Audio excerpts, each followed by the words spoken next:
I just remain unconcerned with Christian Pulisic in that I think he'll be there this summer, and I think that he is going to be the star that we need him to be.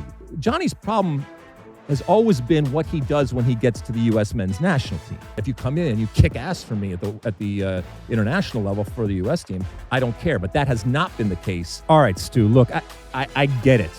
You love Noahkai Banks. I mean, why don't you marry him? Jeez. We're going to start the World Cup with somebody that doesn't have a single minute playing for the U.S. men's national team. What is the single club that seeing an American star for them every week would give you the biggest rush? If the U.S. men's national team were to win a World Cup, I think it would be 10 times the effect. But there is something about that moment in 1980 that touched Americans in a way that I think is hard to replicate, especially when you're talking about a sport that, for lack of a better phrase, isn't perceived to be our own.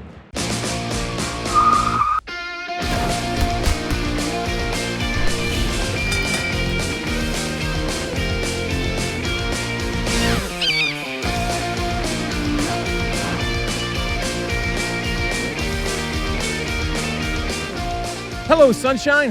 I'm Alexi, Lalas, and welcome to the State of the Union podcast, where we look at the beautiful game on and off the field through the lens of red, white, and blue-colored glasses. This show, we'll be talking, Pulisic panic, 1994 reunion, Gators, James incoming, F1, miracle on grass, ? Ronaldo strike, Poch versus Weah, and so much more. But first, joining us all is my friend, my colleague, my guiding light, David Mosse, a soccer savant and a Fox Soccer researcher and writer extraordinaire. Mosse, how you doing on this Wednesday, February 4th in the year 2026? I'm doing well. Welcome back. I hope your chair is okay. Stu didn't mess with it too much. It's wonderful. I will say thank you once again, as we always do, to Stu Holden for coming in and co-hosting yet again. I don't know how many times it's been. He did a wonderful job.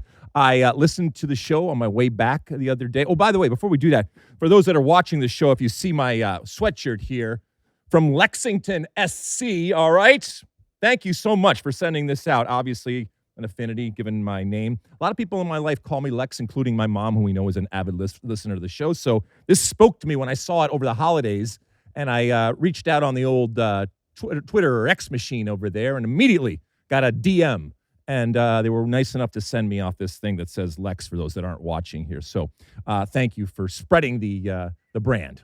Speaking of your mom, she did email me to discuss my sleeping issues. She provided some helpful tips. Okay, wonderful. I'm glad that she's concerned about your sleeping as she would be. As we've said over the last few weeks, we are kind of, throwing the what have we watched throughout the show and different things. I will say that just to let you know, I did watch F1. And so I will be talking a little bit about it later on because I know you were really concerned when it comes to that. Should we light this candle, my friend? Let's do it. Where should we start? We are going to begin in Italy. Yesterday, AC Milan claimed a 3-0 away win over Bologna in Serie A. Loftus-Cheek, an Nkunku penalty, and Rabiot accounted for the goals. Both Leão and Pulisic missed out due to fitness issues. Leão was at least listed as a sub. Pulisic was left out altogether. We know he's had a dip in form of late. He was left on the bench for this big showdown with Roma. Now he picks up this injury. Milan tried to sign another attacking player, Jean-Philippe Mateta, during the January window. It fell through because he failed his medical. He's more of a center forward, but still would have been another player for Pulisic to compete with for playing time. Nobody's panicking here, but it suddenly turned into an interesting time for Christian Pulisic at AC Milan. Well, you say nobody's panicking, and yet producer Sean came in dripping with angst and concern over where Christian Pulisic is. And look, you don't need us to tell you, and it's obvious and clear, and it has been for a number of years, that the United States needs Christian Pulisic this summer to bring it in the way that he has, but even more so this summer. And so I understand the concern, but I'm not too worried about it. Again, I look at him completely differently than I look at, a Gio Reyna type of situation. I wouldn't even compare the two in that he is not playing, and from the beginning of the year, he is still yet to score, even though he was on a tear in 2025, and certainly, arguably, you could call him the best player in Serie A, and right now, not scoring, not starting, not playing games on a consistent basis. Normally, well, not normally, but I can understand and I can see and justify it in my mind why people would be concerned. But I just remain unconcerned with Christian Pulisic in that I think he'll be there this summer, and I think that he is going to be the star that we need him to be. And he has brought it for the national team over the years. At times we've been critical about different things that he's done, but he's brought it for the national team, and I think he will do it again this year. And I don't think the troubles that he's going through right now are problematic unless there is an actual physical injury that is more serious than they're letting on, which with him, with his injury history, is always a possibility. Milan is second in Serie A with 50 points through 23 games. It's just the third time in the three-point era they've had 50 points through 23 games. The other two times was the 2003-4 campaign, which was Kaká's first season with AC Milan. They won the title that year. And then the other season was 95-96 when they also won the title. That was George Weah's first season with AC Milan. And as we know, his first goal in Serie A came against Alexi, Lalas, and Padova. Yeah, I was marking him on a set piece. And, I mean, he went up there and he knew nothing about it. He turned his head this way and it hit off the back of his head and went in the corner. But it was the first of many goals. And I was certainly not the first defender to be schooled by the great George Weah. So, yes, they are in kind of a return to rarefied air when it comes to AC Milan. The problem is they're still 5 points behind Inter Milan. So do you think ultimately they catch them? No, I think Inter wins Serie A. It's too much. All right. Well, either way, it's good for Milan, especially if Christian Pulisic and or others continue on with Milan, that they will be, in Europe and back kind of where they belong. Juventus will be busy the next few days. On Thursday, they are away to Atalanta in the Coppa Italia quarterfinals. That's Mosse against McKennie. And then on Sunday, Juve will host Lazio in Serie A. Weston McKennie continuing to play well. He scored against Parma last weekend. He won Juve's Player of the Month award for January. And his manager, Luciano Spalletti, continuing to lavish praise on Weston. The latest comments, he said, McKennie understands everything in the turbulence of the match. Those are real situations, not when you bring out numbers. Those are numbers which influence the value of the match. In that moment, nothing happens. The chaos, uncertainty, those are the true situations. Yeah, I mean, maybe there's a little bit lost in translation there, but what I gather he is saying is that Weston's a gamer, all right? And I like the words that he was using in terms of turbulence of a match or chaos of a match, because we all have our best laid plans as players and obviously as coaches and managers, and then that whistle blows and sometimes they go to hell in a handbasket. And I think what he is trying to say there, and I completely agree with him, is that Weston McKennie will suss out a situation and act accordingly and what is needed in that moment. And all of that turbulence and all of that chaos not only doesn't faze him, but he is almost able to harness it to his advantage. And I think that says a lot about Weston McKennie. Now, again, timing is important. We get that. And we certainly don't want players to, relative to the World Cup and to the U.S. men's national team this summer, to peak too early.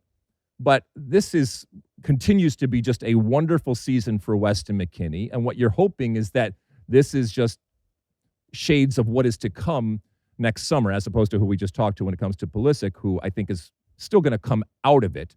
But all things being equal, yeah, you want players flying and playing well and being confident. And Weston McKennie hasn't always been that way, but certainly right now this is just wonderful, wonderful news. And that he is being consistently respected in the press and by the people that ultimately are going to make decisions on his future. That's a good thing going forward, because again, he's got the world in his hand right now with the World Cup coming this summer, out of contract. And right now, I think a lot of people would be interested in signing Weston McKennie. Juve are fourth in Serie A. We go to Spain next. On Thursday, Real Betis will host Atlético Madrid in the Copa del Rey quarterfinals. And then on Sunday, Atlético will host Real Betis in La Liga. So Johnny Cardoso will face his former club twice in 4 days. He started the last couple of La Liga matches for Atlético Madrid. He's been in and out of the lineup this season, while for Betis, he started pretty much every week, and he's out of the picture for the U.S. right now. So that's led folks like Sean Sullivan to conclude that this was a bad move for Johnny. No, it was definitely not a bad move. As a matter of fact, I think it was a move that he had to make.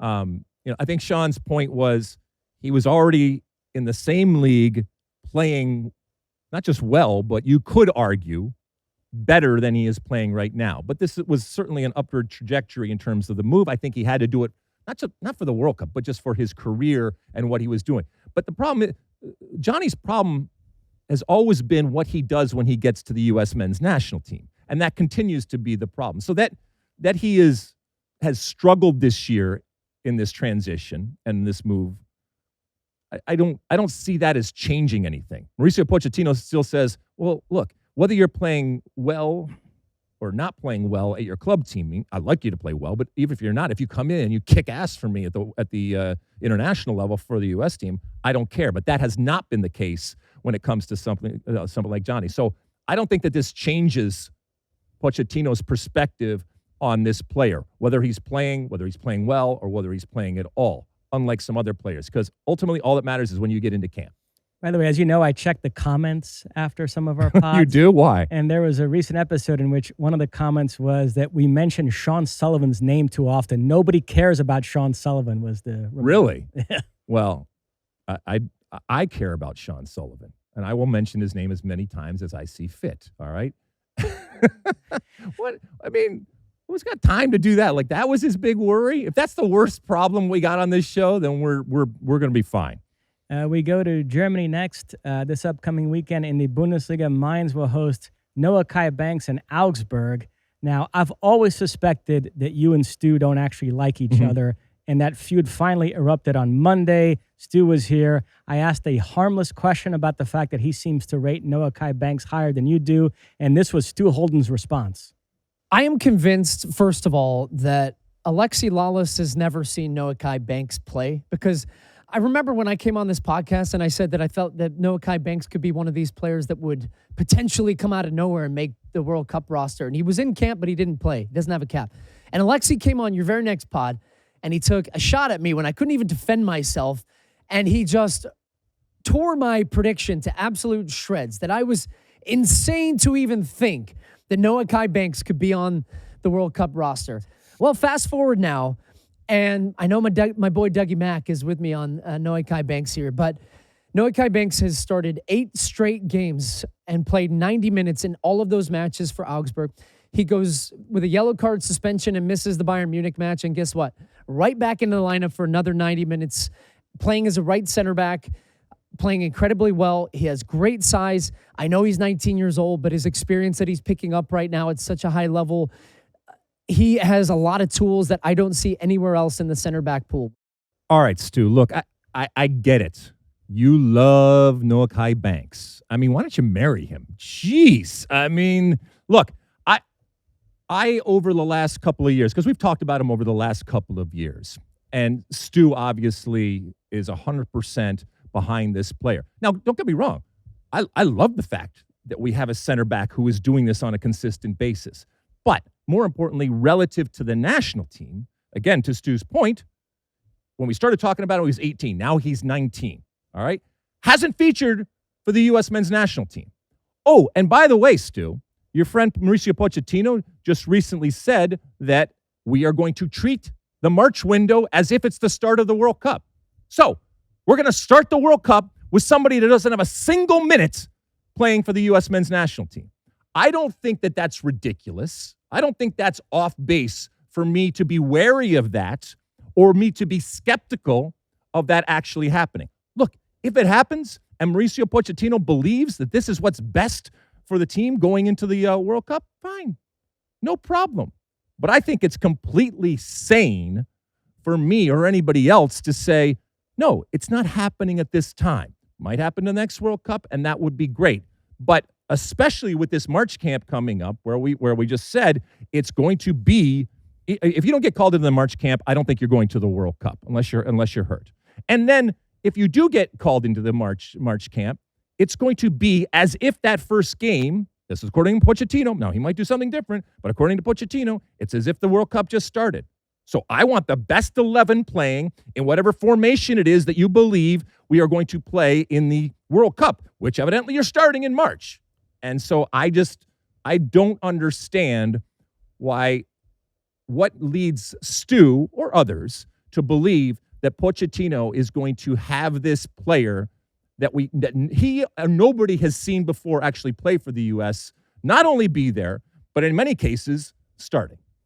So what Stu said was the takeover, and you just came back with Ether. Ether what? What do you mean? I don't get That's a hip-hop reference. Is it? I hope Niles is in the control room. He's the only one that would get what I'm talking about right now. Ether's good or bad? Ether's great. Okay, you put that. Listen, Stu and I, we have our moments. Okay, and I love the man. I love the fact that he stands by his ridiculous takes time and time again. And if Noahkai Banks is on the team, well done, Stu. It's wonderful, but I just don't see it at this point.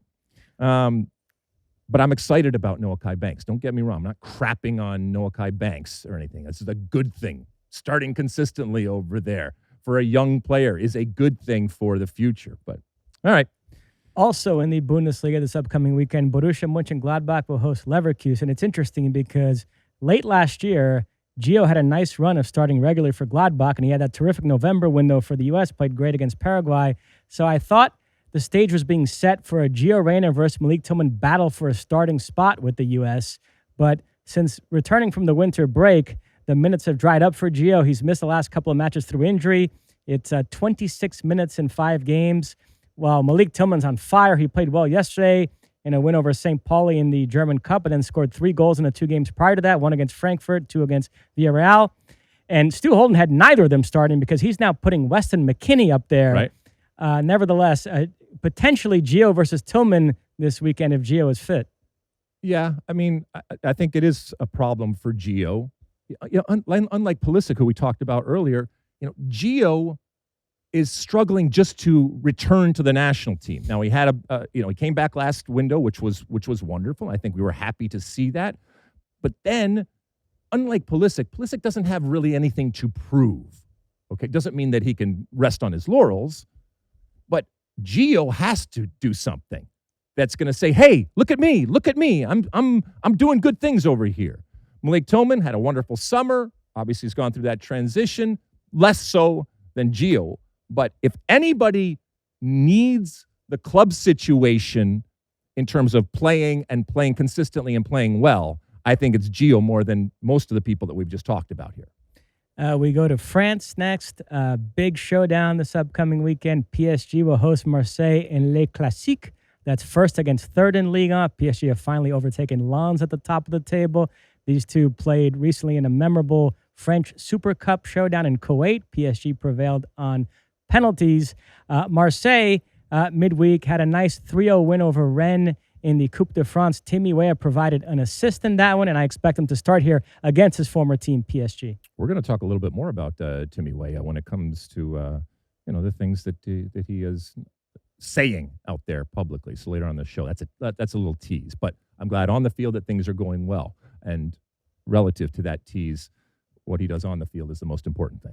PSG, by the way, were knocked out of the Coupe de France by their city rivals, Paris FC. That was a huge upset. You don't hear about them very much, huh? Yeah, in the round of 32. The shadow of PSG, not easy. Lyon, incidentally, advanced today. Endrick with a sensational goal, so I was excited about that. I knew there it one. was. Drink.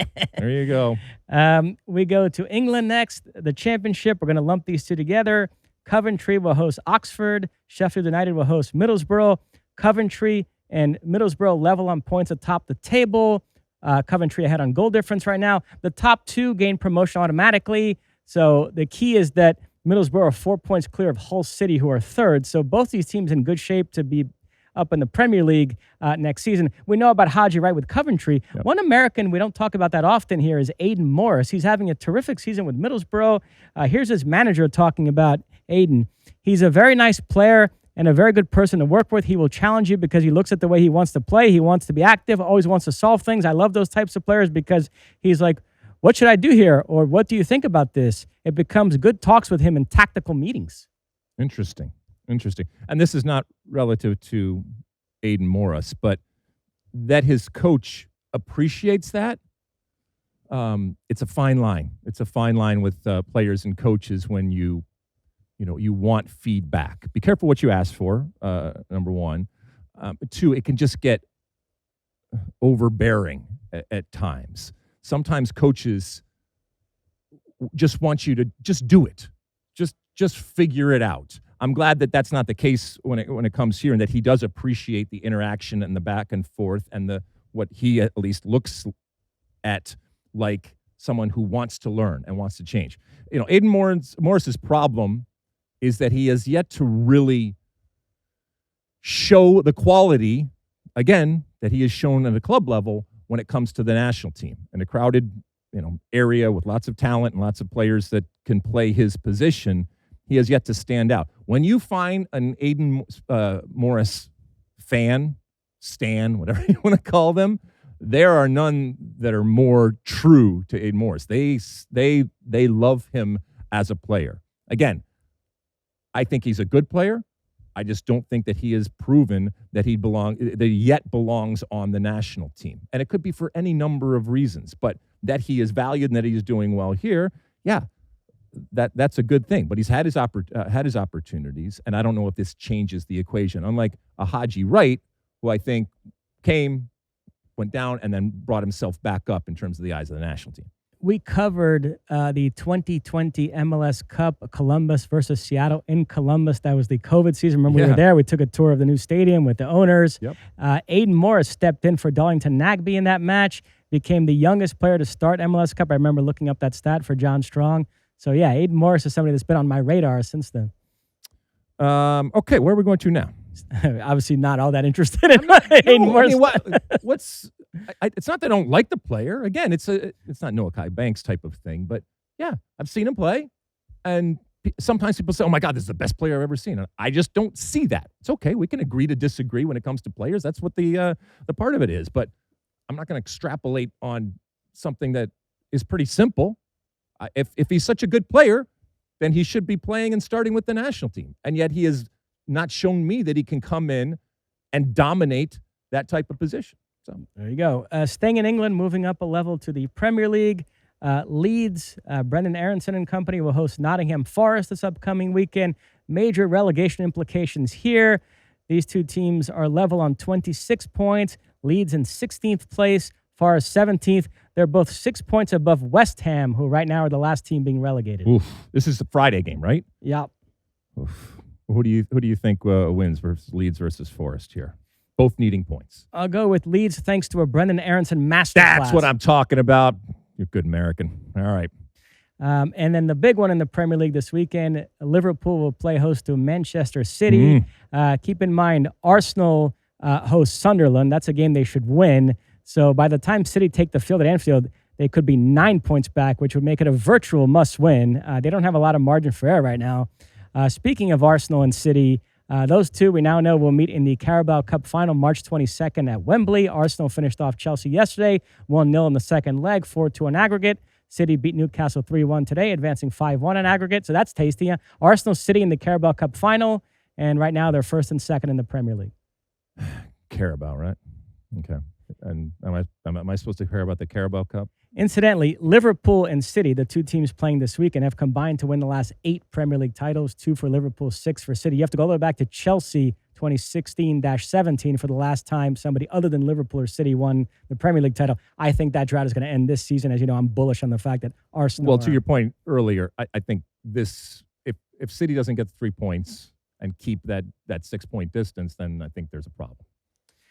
Finally, we don't usually talk the Saudi Pro League, but there's a big one on Friday. Al Nassr will face Al Ittihad. That could have been Ronaldo versus Benzema, but Benzema moved this week to another Saudi team, Al Hilal, and that transfer has put Ronaldo's involvement in this match into question. The reason why, this is a major controversy. Okay. So, as I'm sure you know, the Saudi Public Investment Fund essentially owns 4 of the clubs over there: Al Hilal, Al Nassr, Al Ittihad, and Al Ahly. And so those are the 4 that have made the splashiest signings. And there was this expectation that they were going to fund the 4 more or less equally to make for a competitive league. But there's a feeling that Al Hilal are getting special treatment. They're spending a lot more money on them. And the last straw for Ronaldo was having Benzema move from one of the teams, Al Ittihad, to Al Hilal, and Ronaldo was furious with that. So he went on strike, refused to train, refused to play. He's already missed a couple of games. There are conflicting reports he might come back for this game. Others saying he's done with Saudi Arabia. He's going to go elsewhere. I saw a Portuguese newspaper even speculated MLS could be his next destination. So this Ronaldo story. Wow. Okay.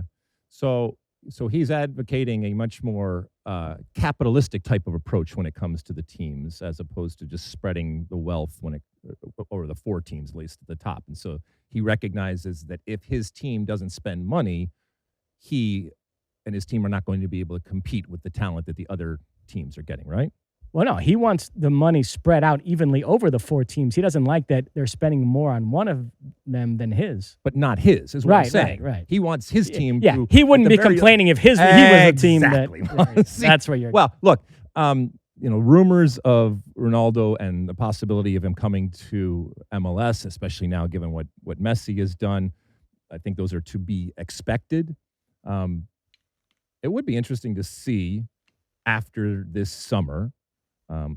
we're all assuming this is going to be the last hurrah when it comes to Portugal with Ronaldo. If he wanted to do something like that, and then where would he go?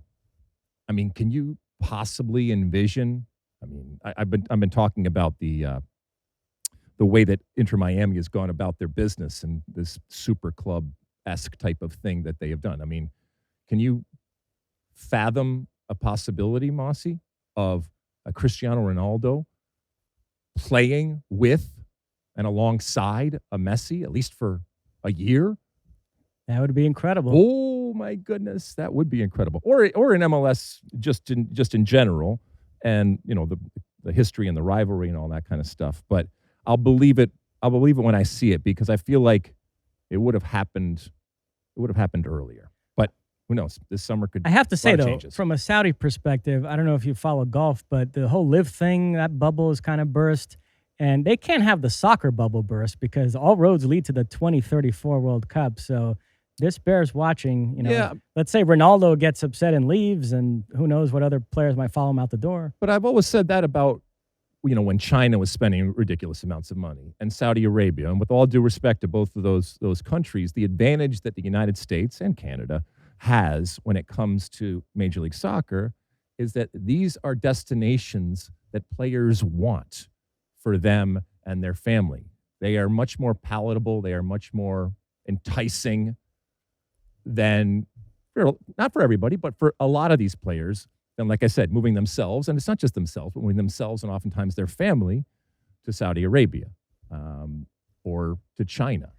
I think we can measure our listenership by country. Sean mentioned that to me once. I wonder if we have any listeners in Saudi Arabia. Well, I mean, I do know we have armed forces and military all over the world that listen to us, and we are so appreciative that they listen. Okay, but also that they are doing what they're doing to keep us and keep the world safe. So I hope that there are some people out there that are listening, and call on into the hotline or something like that. What else, Mosse? That is it. That is it. Okay, well, let's take a quick break. When we come back, it's time for Ask Alexi. Don't go anywhere. Okay, welcome back. It's time for Ask Alexi, that part of the show where you send in your comments, questions, and concerns. Keep in mind that our hashtag out there on the old social media channels is hashtag AskAlexi, or our handle on the old social media channels is SOTU with Alexi, or you can call into our State of the Union podcast hotline, which is 657-549-2297. That's 657-549-2297. Now, Mosse, off the top of the show, I mentioned that, and I was traveling around. My latest travels took me over to the great state of Florida. Had a wonderful time down there in Miami that I'll talk about here in a second. But then I went up to Gainesville. Everyone to Gainesville? I have Florida? Home of the University of Florida, the Gators. All right, right over left hand. You can see me doing it right over here. And Fox University that I've told you guys about over the years. Another wonderful appearance there. Got to speak to some really, really interesting young men and women that are looking to broadcast for their future, and try to mold some young minds out there. I will say, I was doing some pictures after, and a young man came up to me, and he said, "I want to thank you."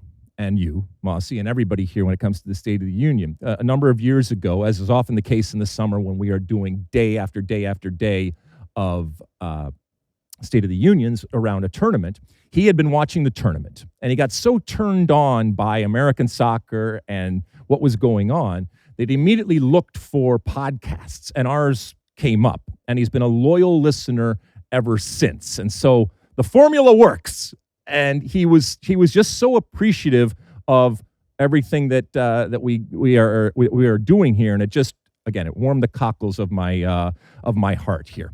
Okay, listen. What are the questions that we have today? What do the people want to know today? First up, we have a voicemail. Let's take a listen.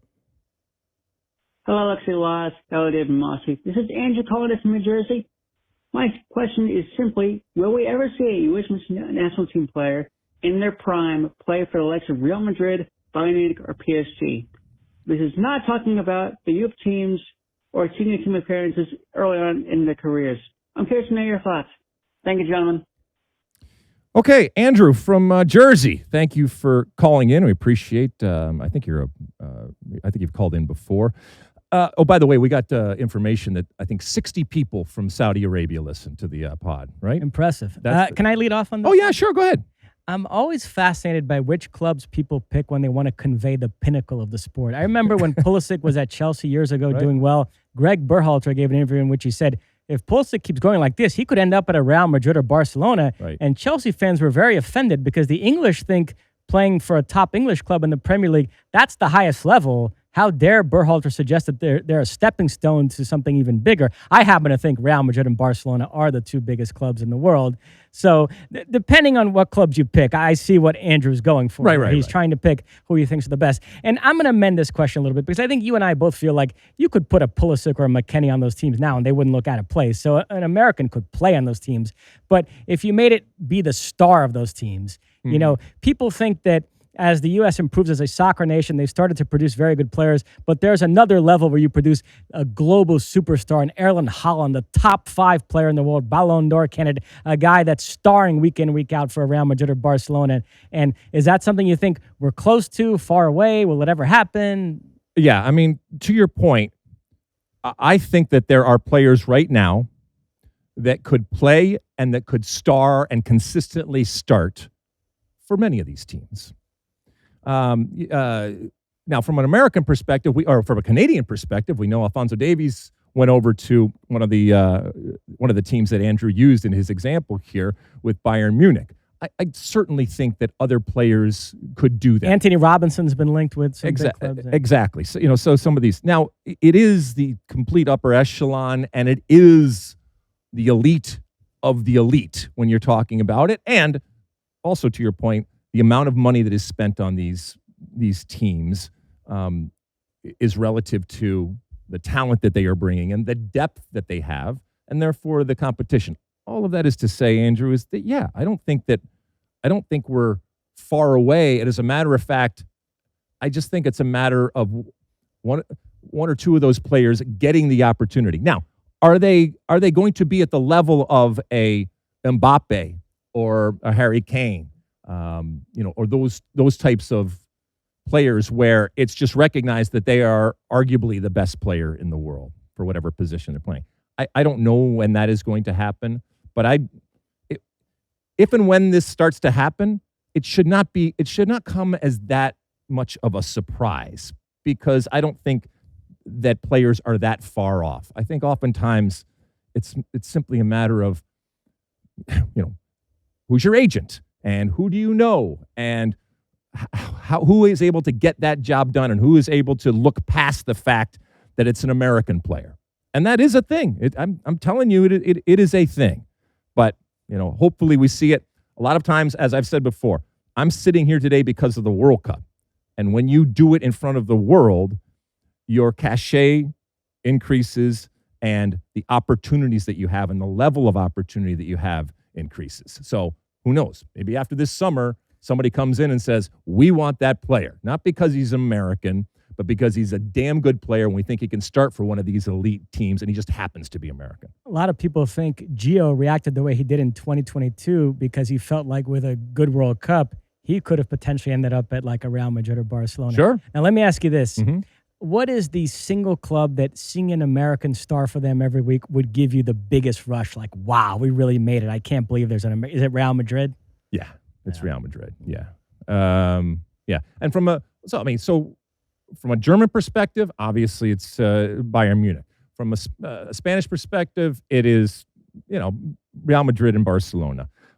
In England, it's interesting because I think you'd have Liverpool, Arsenal, Man City. It's not Manchester United at this point, but those would be the three over there, and then obviously PSG when it comes to France. And look, we have players at AC Milan and we have players at Juventus. I guess we don't have players at Inter Milan, but that would be those types of things. So good question there, Andrew. Next up, a question on X.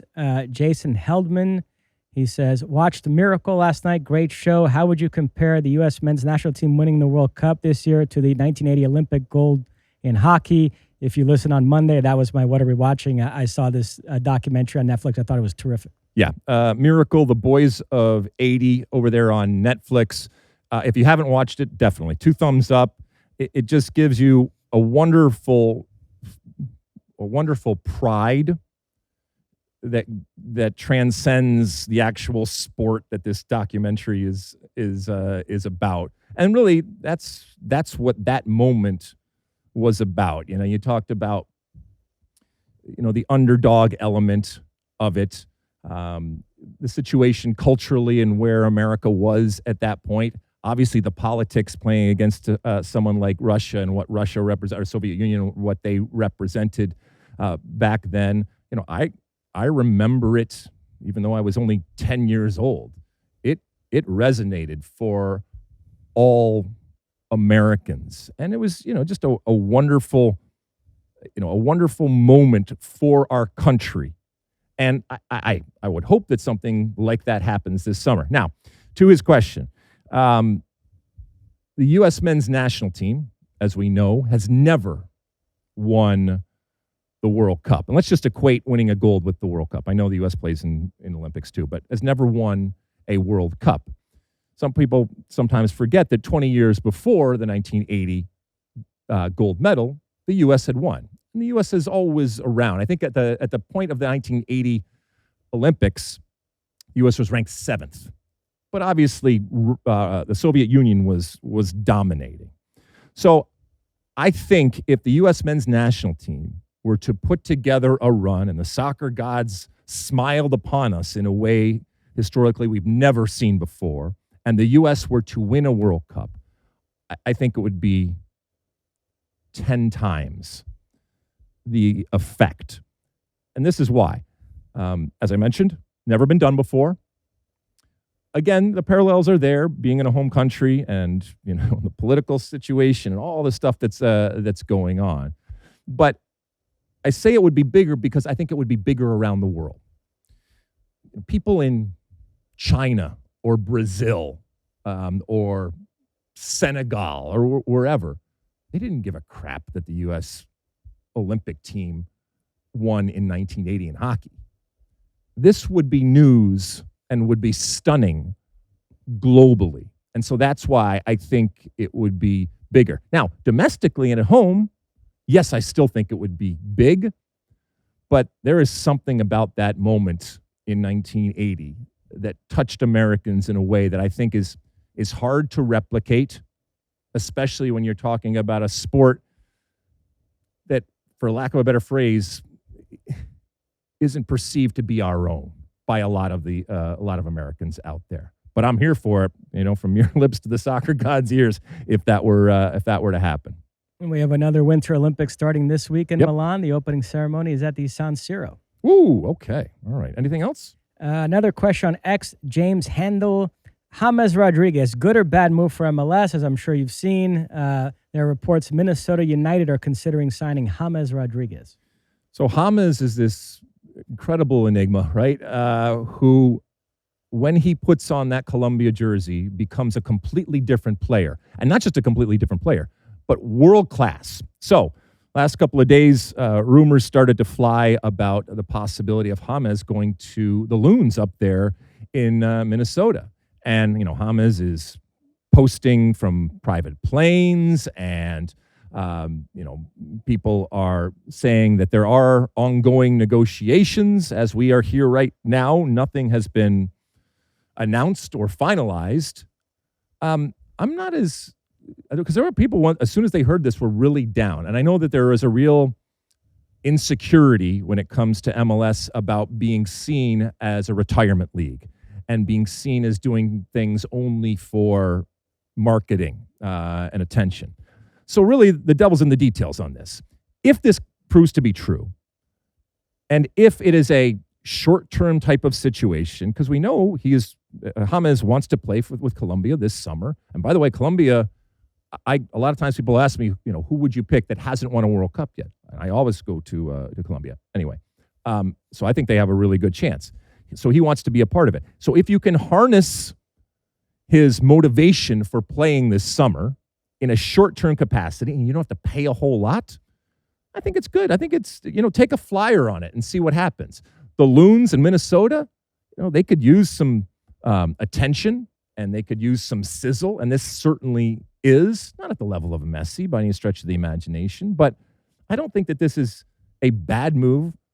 I think it's a good move, and again, once we see the numbers, I think it might be looked at as a sensible move by Minnesota, and the risk is certainly worth the possible payoff. By the way, there's a development involving another Colombian, which has MLS implications. There's a player named John Arias who plays for Wolverhampton Wanderers in the Premier League.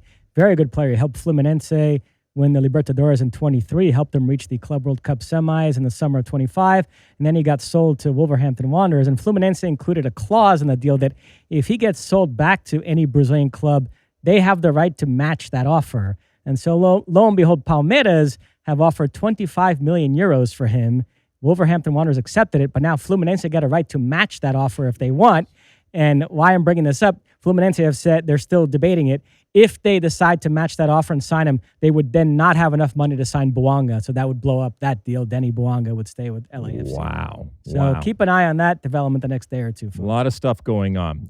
Okay, before we head off to the next segment here, hiring isn't just about finding someone willing to take the job. I need the right person with the right background who can move our business forward. If I wanted candidates who match what I'm looking for, I'd trust Indeed sponsored jobs. If we were hiring somebody to join our team, I'd go to Indeed and I'd be super specific to find someone who's worked on podcasts before. And here's the thing with Indeed sponsored jobs. I'd get people who fit that description. I'm not digging through resumes from people who've edited one YouTube video. I'm getting people who know what they're doing. People who have worked on shows like ours and they can prove, and that's what makes the difference. You get people who are actually what you're looking for. Spend more time interviewing candidates who check all your boxes. Less stress, less time, more results. Now with Indeed sponsored jobs. And listeners of this show, you're going to get a $75 sponsored job credit to help get your job the premium status it deserves at Indeed.com/Lalas. Just go to Indeed.com/Lalas right now and support our show by saying you heard about Indeed on this podcast. Indeed.com/Lalas. Terms and conditions apply. Hiring? Do it the right way with Indeed. All right, we'll take another quick break. We'll come back with the end of our show, and I'll give you my one for the road. Okay, welcome back. It's the end of our show, and at the end of each and every show, I give you my one for the road, and we seem to have a little back and forth going on between Mauricio Pochettino and Tim Weah, and it has nothing to do necessarily with on the field, but recently, we know there's been the whole brouhaha about ticket prices for this summer's World Cup, and recently Tim Weah was asked about it, and he told, French outlet, I don't even know how to pronounce this, Mosse, Le Dauphin, whatever, that World Cup tickets are, quote, too expensive and that lots of real fans will miss matches.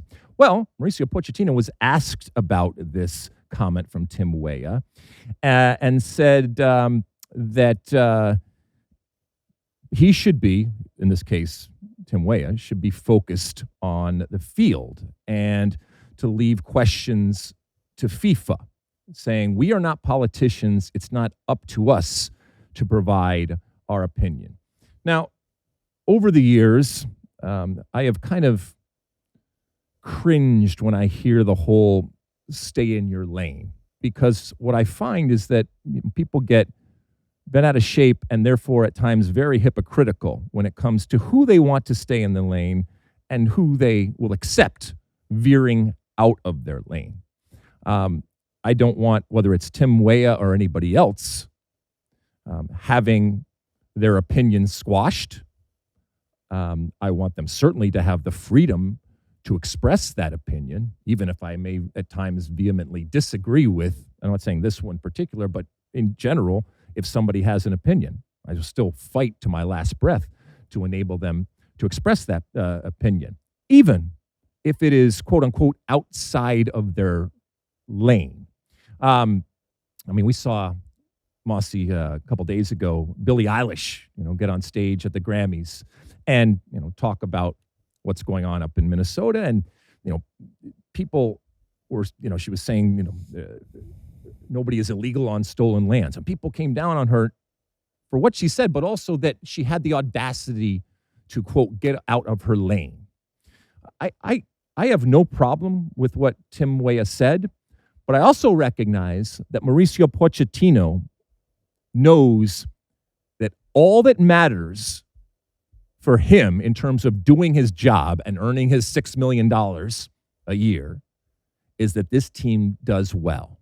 We were talking about the 80 hockey team, and obviously Herb Brooks is a legend for the way he went about putting together that team, but more importantly, the way he went about coaching that team and his adherence each and every day to making sure that the focus was on what it needed to be, which was their performance, in this case on the ice. And I think Mauricio Pochettino recognizes that, fine, this is what you want to be talking about, but if this in any way, shape, or form is taking away from what you need to be doing on the field, oh, and by the way, you are a player that is certainly not assured of a place on this team, let alone a starting position, that you better damn well be sure that you bring it on the field. And you also have to at least acknowledge that if and when you do say these things, there can be pushback. Now, you may be completely comfortable dealing with that pushback. And, sometimes some highly critical and highly public type of pushback. But your other teammates and your other team may not want to deal with that, but you are forcing them to do so. And doesn't mean you don't do it, but at least acknowledge that. So I know I'm kind of playing both sides here because I can see what Mauricio Pochettino is thinking, in that at a time when all of your energy and focus should be on nothing else but being the best damn soccer player and the best damn member of this team that has this golden opportunity. This is what you're thinking about? There will be a time to be thinking about that. I think Mauricio Pochettino is thinking. But if this in any way, shape, or form takes away from what you individually or we collectively as a team are doing or are hoping to do, then I would see it as detrimental. And I think that's where he comes from. But I don't want people to stay in their lanes. As far as I'm concerned, you should look at life as a freeway. Yeah, you have things that you know more about. Yeah, you have things that maybe you have more experience in. But, when it comes to some of these universal debates about things in life, you're always going to have a spectrum of knowledge out there. But I don't think that precludes somebody from having opinion, and certainly doesn't mean that they can't express it. But recognize that when the repercussions are things that can hurt what the priority is, then you're going to have a talk. And so it'll be interesting to see. We talk about the women's team and, a lot of times the things that they talked about that, had nothing directly to do with soccer, but They had a microphone, they had a podium, they had a platform, they had an audience, and many of them used that moment to, quote unquote, get out of their lane and talk about different things. And with that, as we said, comes additional and added and maybe unnecessary pressure from the outside and maybe even from the inside. So I thought it was interesting in terms of getting a glimpse of the dynamic of what, in this case, Mauricio Pochettino, or what would Herb Brooks have done in that moment, to bring it all back to 1980. But I feel good that Mauricio Pochettino recognizes that little things matter. And to me, this says that the only thing that he cares about, and the only thing that he is focused on, is doing well this summer, as he should. So we'll see if others agree with him or disagree with him, and going forward, whether it's Tim Weah or anybody else, talk about things that, quote unquote, are outside of their lane. Mosse. On the topic of major soccer tournaments in the United States, did you see the venues were announced for Olympic soccer in 2028? Now, as we know, the Olympics take place in one city, but the soccer tournament is all over the place. So they announced 6 venues: Etihad Park, which is going to be NYCFC's new stadium, Columbus Crews Stadium, Jodis Park in Nashville, PayPal Park, San Jose, Energizer Park, St. Louis, Snapdragon Stadium, San Diego, and both the men's and women's soccer, it's going to conclude at the Rose Bowl. At the Rose Bowl. Well, for a Los Angeles Olympics, when I think about Los Angeles, I think about New York City. But as you said, I mean, back in, 96, we played games in Birmingham and D.C., and so it's just the World Cup or Olympic soccer has gotten so big that you just can't have it all in one city. So I understand that, but basically, the Olympics now are just across all America. So we'll see what that ultimately looks like. By the way, that 96 Olympics was an amazing men's soccer tournament. Nigeria won the gold medal, stunning Brazil in the semis and Argentina in the final. That was an absolutely stacked Brazil team. We had never won the gold medal. We wanted to get that taken care of, so we sent a team with Ronaldo, Rivaldo, Roberto Carlos, and yet they lost to Nigeria in the semis. In 84, when the Olympics were in Los Angeles, the final was at the Rose Bowl. France beat Brazil in front of like 100,000. When I went recently to the Rose Bowl Museum, they had a display about that game. Did Platini play in that one? No. He wasn't? No? No. Okay. All right, what about what you're watching, my friend, or listening to, or reading? In the 8 years we've done this podcast and the 5 or 6 years that we've done What Are We Watching, you could count on one hand the amount of times you've given me a suggestion that I've liked this much. You recommended recently this BBC podcast documentary on the Moscow apartment bombings in late 1999. I devoured it, 7 episodes. I texted you I was going to start it, and then like a few hours later, crazy. I'm done. It's great. First off, I was just so happy that I could help and I could have something that you actually even paid attention to, and I sent you the link. And a couple hours later, boom, done, killed it, crushed it. Absolutely phenomenal, so well done, fascinating. But it also it leaves open-ended questions, absolutely. right? I mean, conspiracies and all sorts of stuff that's going on. I lean false flag, Putin, FSB, but I will say the Chechens did some horrible stuff in and around that incident, so it's plausible too that they were. I only have one thing, as I mentioned at the top of the show. You had implored me to watch FS1, or you were just curious as to what I was F1. Sorry, You said FS1. FS1, yeah. F1, starring Brad Pitt. Was it nominated for anything? Yeah, so at the risk of sounding pompous. Oh, no. You never. Now that the Oscar Best Picture categories 10 films, everybody knows they throw in a commercial one just to try to give the Oscars broader appeal and bring in some, casual moviegoers. And F1 was clearly that choice this time. So people are debating, fun movie, Brad Pitt, yeah. Is it really Oscar Best Picture worthy? Some people think yes, others think no. So where do you come down on it? Horrible. Horrible movie. Horrible movie. The only thing even remotely interesting is Brad Pitt. Okay? It's just so obvious they were enamored of the Top Gun Maverick thing and kind of wanted to do a race car version of that. But I was not interested in any of the characters. I was not interested in any of the story. And what irritates me even more so is yet Hollywood, with all of the technology they have and all of the experience they have and all of the talent that they have, especially when it comes to sports, the inability for them to have authentic commentary. And we know that they're reading it, okay? But it just sounds so contrived and lacks authenticity. And so throughout this, what would be the commentators of the races are happening to move the story along. But it just sounds horrible, and it just does a disservice to the actual art and skill of the people that do it, and it just doesn't help the movie. Now, my buddy Dan Houtman, who's texting me as we speak, he's adamant that this is a movie you had to have seen in a theater, that you don't get the proper experience watching it at your house. I assume you watched it at your house, right? Yeah.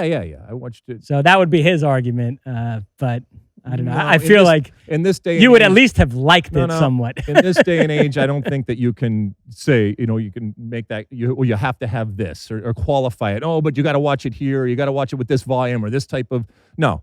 Either it's a good movie or it's a not. And it sure as hell isn't an Academy Award nominee. You still haven't seen One Battle, though, right? No, that's the next one. Okay. That's the next one. So I will have that for you sometimes next week. Anything before we go, my friend? That's it. All right. Well, before we go, and speaking of the World Cup, which we've been talking about all show, and we'll continue for the next few months, I want to thank one of the sponsors of this show. Oh, yeah, SeatGeek. You know them, you love them. If you're planning to be there in person, SeatGeek makes it incredibly easy to get tickets. World Cup is what we're talking about here. SeatGeek is the #1 related ticketing app with over 35 million downloads and 70,000 events, from sports to concerts and everything in between. What I love about SeatGeek is how simple it is. Every ticket is rated on a 1 to 10 scale, so you instantly know if you're getting a good deal. Green means good, and red means bad. Simple, right? And every purchase is backed by their buyer guarantee. And we've got a great deal for you right here on the State of the Union. For all you listeners, get $30 off World Cup tickets when you spend $200 with promo code SOTU. It works for new and existing viewers. Just click the link in the description so the code is automatically applied. That's $30 off World Cup tickets with code SOTU. Thanks to SeatGeek. All right, my friend, have a wonderful weekend. We will talk to everybody next week. Keep downloading and reviewing and subscribing and rating and doing all the different things that you do out there. Again, I mentioned the young man that I met who was just so nice to talk about how the State of the Union has impacted, and his thanks for us for having this show. No. Thank you. Thank all of you for everything that you do, including, left and right, up and down, pounding those buttons over there on the old YouTube machine. Subscribe. Have a wonderful weekend. We'll talk to you next week. And until then, and as always, my friends, size the day.